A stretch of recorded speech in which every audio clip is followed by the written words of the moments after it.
An inmate at the Vermilion County Jail. Your call has been accepted. Hello everybody, this is Craig Hendry coming to you from the Vermilion County Jail in Indiana, where the Indiana state government has been holding me as a political prisoner since October 16th this past year.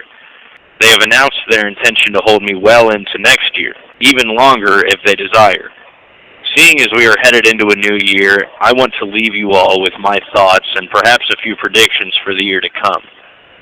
To start, I want to recognize that I am not the state's only political prisoner.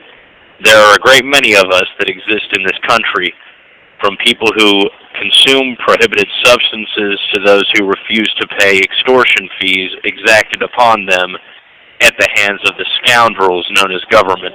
Indeed, I am one of many. The very reason I began a YouTube channel was to expose what government employees are willing to do to non-aggressive persons.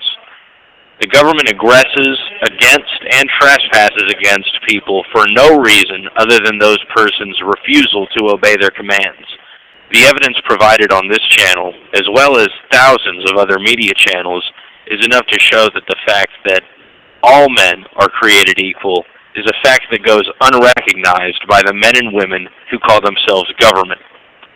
As those men and women claim for themselves the right to aggress, assault, trespass, vandalize, kidnap, and steal from those that are not a part of their government gang. If you realize this, you are aware that this is a huge problem and will only grow unless an active, concerted effort is made to prevent it. I look at my own channel as a Paul Revere-style, alarm-raising media outlet. In doing this, those in power have made an active, concerted effort to stop this, and that effort has resulted in me being here in jail. I will briefly mention that I have only a limited time left to acquire an attorney to perform my appeal for me, which will cost me upwards of $30,000, and any donations are greatly appreciated. $12,000 has already been raised, and now back to my thoughts.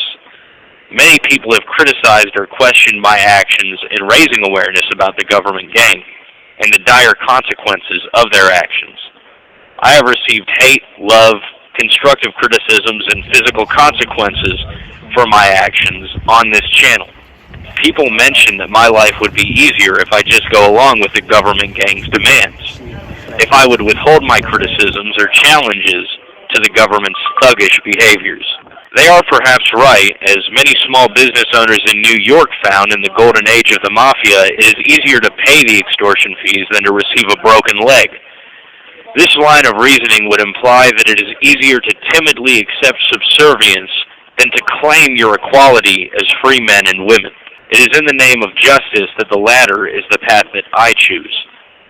Despite the broken leg, I will not bow my head to thugs. If a man says, "Pay me or else," he is rightly viewed as a thug. If that same man pulls out a badge, people these days are all too willing to extend their wallets. In each scenario, there is a victim, the person being robbed. However, government brainwashing in public schools has convinced a great many that if they do not willingly pay the man with the badge, they are the thug, and the thief the victim. This is the slave's mentality. I was once a subscriber to these beliefs. It is easier to go along with the crowd. I no longer do.